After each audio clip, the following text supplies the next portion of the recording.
What's up, gays, straights, and other days? It's Mally. I'm back with another episode of Genderwrecked, picking up right where we left off in this beautiful white landscape with, honestly, my favorite track in the whole game so far, and we're only 3 episodes in. It kind of reminds me of the White Palace in Hollow Knight, despite its minimalism. Or maybe it's because of the minimalism. Anyway, I'm so happy to be back. Let's get right on into this. Your surroundings slowly come into focus. An enormous city, beautiful but solemn. You can tell that it's been abandoned for a long time, but it hasn't fallen into ruin, yet. Dandelions are growing in the sidewalk cracks, and the wind whistling through the buildings kicks up their seeds. You imagine the city making a wish, begging for someone to come, to bring it back to life. But right now, the city's streets now only hold phantoms of forgotten memories. As you walk, the remnants of its former inhabitants' lives play like movies. Oh. Hello. So you think I'd be a good dad? You have the jokes down for sure. I've always kind of wanted to raise kids, and there's nothing stopping me anymore, is there? I think fatherhood would suit you. Thanks. I got too much depression to handle kids. What if I had a dissociative episode and forgot to feed the baby? I'd be fucked. While I can appreciate the miracle of life, I do not want children of my own either. Yeah, I never thought I wanted kids, but I think I just didn't want to be a mother. I hate the word biological so much. It should be called bio-nonsense because there's nothing logical about it. They use the word like a weapon. I said I wanted kids. They said, oh, must be your biological clock ticking. You're a biological male. This is your biological body. You have to accept it. But there's nothing biological about the way I feel.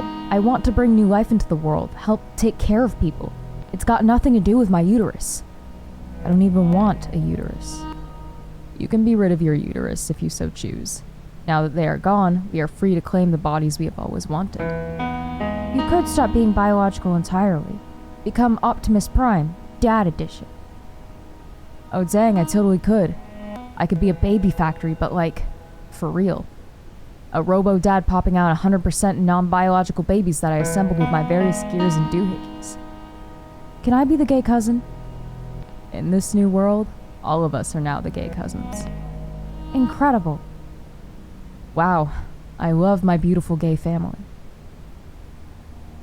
The memory ends and you move on.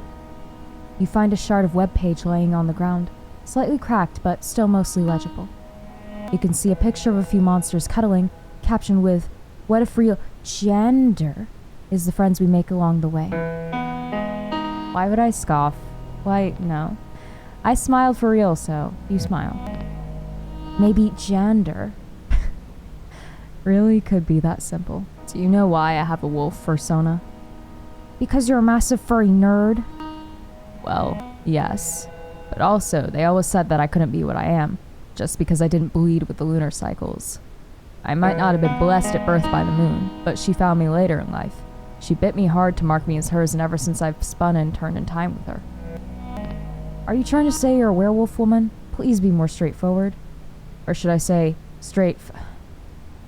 No. Wait, what's better? Straightforward or straightforward? Stop. My brain. Please let me finish. Alrighty. But yes, you got the very basic gist of the complex, nuanced concept I was explaining. I am indeed something like a werewolf woman, I suppose. Woman? Didn't you say you were gender fluid? As I explained, I phase with the moon. Okay. So do you think, now that we're free to do and be anything, I could become?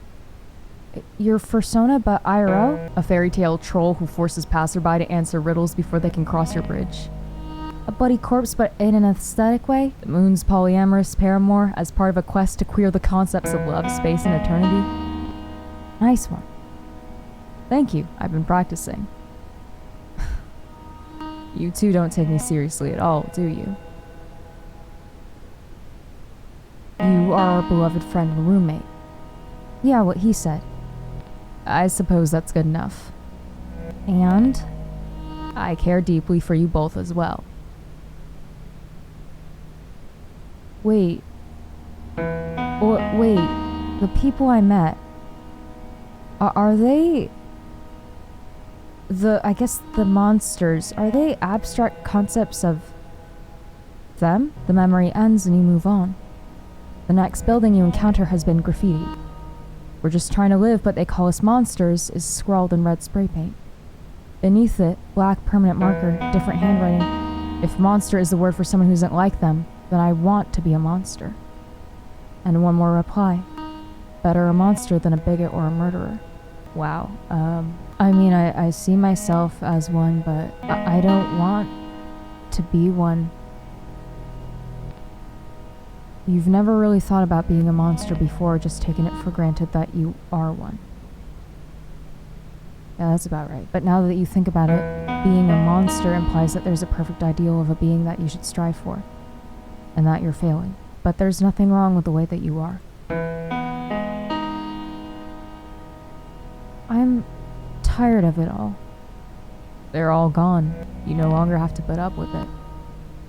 No, not that, just... I'm tired of existing.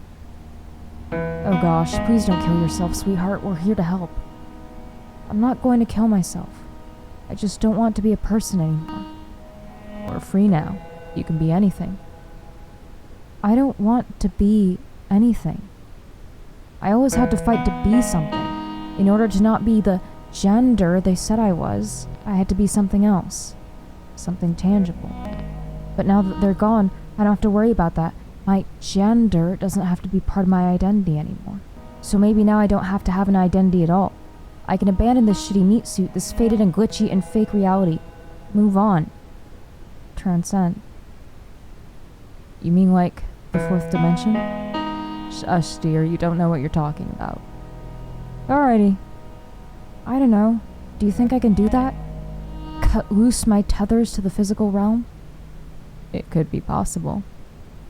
I'm going to try. I wish you luck. Me too. I don't totally understand what you're talking about, but as long as you're not going to hurt yourself, I support you 100%. That being said, please wash your dishes, hun. You're still tethered to the physical realm for now, and that means you still have physical responsibilities. The memory ends, and you move on. You're beginning to form an idea of where you need to go from here. You walk for a long time until you finally find what you're looking for. The library. Did you hear? Good Bean is shutting down. 2 cute transbians that run it are moving to the floating islands. Everyone is leaving. I suppose it makes sense. We all moved to this neighborhood because it was the closest thing to a safe space there was. Wait, middle one has to be Fanny. I think the one on, well, you're right on the screen, has to be the robo-dad, I assume. And then the one on the left is probably the cube, the one I named Atropos. And then the transbians, I suppose that's a fun name, are probably Maggie and, oh god, I forgot her name. Maggie's girlfriend, I'm sorry, I forgot. And they're probably all dead then. And the monsters, well, the monsters I've been meeting with are probably what they wanted to be, but couldn't at least physically be. But now that the people who were trying to hurt us are gone, we don't need to cluster together for safety anymore. If your community is built around shared oppression, and the oppressors disappear, then where does your community go? To the islands, apparently. And to the plains, and to the mountains. The other day someone told me that they're moving to the countryside to become a farmer. They'd always wanted to, but they were too worried about small-town bigots. You're finally free. I guess so. Is this goodbye, then? Is it? Well, I want to raise a family, and I don't think an empty city is the best place to do it. I intend to live alone. I must abandon my earthly attachments if I'm to transcend. I plan to leave eventually, but I may stay a while longer first. I've always dreamed of a city in solitude, the perfect place to study history and philosophy, now free of noise and clutter and interruptions. Every day I can have the museum of my choice all to myself. At night I can meditate on what I've learned without distracting car horns or awful upstairs neighbors. Imagine having no upstairs neighbors. Our upstairs neighbor didn't even like puns. Do you remember? They were always screaming. That's probably our little fireball. They told me they wanted to have a philosophical discussion, but spent the entire conversation telling me that they were an intellectual, while I was but an ignoramus. And that's Jolene. I'm so ready to not live near them anymore. Ditto. I'm going to miss you both. I'll miss you too. I'll miss all our neighbors. The transbians. That shut-in who's always at GameStop, the one who asked me if I wanted to play video games with them once, and then never spoke to me again. So Phil? The fire juggler who got permanently banned from public transport after it set off the sprinkler system on the subway. If we are being fully honest, I will even miss that douchebag upstairs. I know we won't want to remember all the trauma, the bigotry, the war, but we won't forget this, will we? Our friendship? Aw, buddy. I could never... Jesus fucking... You are the Robo-Dad. I could never forget you. Nice one. No. Oh. The memory ends and you go inside the library. There are bookshelves, but you head towards the rows of computers. Everything is coated with a thick layer of dust, building up with every step you take. You take a seat in front of one of the many keyboards and begin to type. To my fellow monsters, to my friends, or to everyone. I suppose to everyone? To everyone. I'm not sure I ever really had a quest in the first place. Maybe I was just feeling lonely. When it comes down to it, have I even done that much at all? I didn't really get to talk to that many of you. Just Phil. Maggie and Lucy, that's the other name I couldn't remember. Jolene, Mark, the boys. Fanny, Larry, Atropos. But those of you I did meet were enough. Right now, I'm in a very old city. Maybe the last place in the world that remembers what gender is. It used to be full of friends and neighbors, talking, fighting, kissing, falling in love and falling out of love, and taking care of each other, and being together. But now it's empty, except for dust and history. But it has so much potential. I don't really have anywhere or anything back where I came from. No matter how hard I tried to make a home there, it never worked. I just felt so detached from everything. But it's hard to have closure on a quest if you don't have somewhere to go home to. So, maybe I'll stay here. I don't think this city is my home yet, but it could be. The thing is, though, it's too lonely as it is. I need all of you.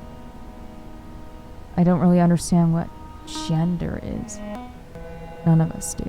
Maybe understanding gender means feeling like you belong somewhere.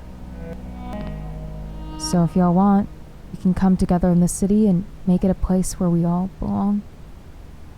Somewhere beautiful and monstrous and ours. From Mal. I can't get too sentimental here, I'm already tearing up. Add a postscript? Sure, what's my postscript? Oh.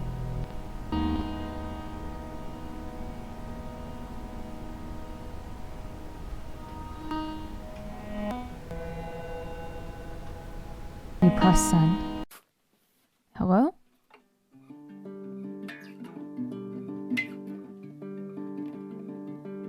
Is it over?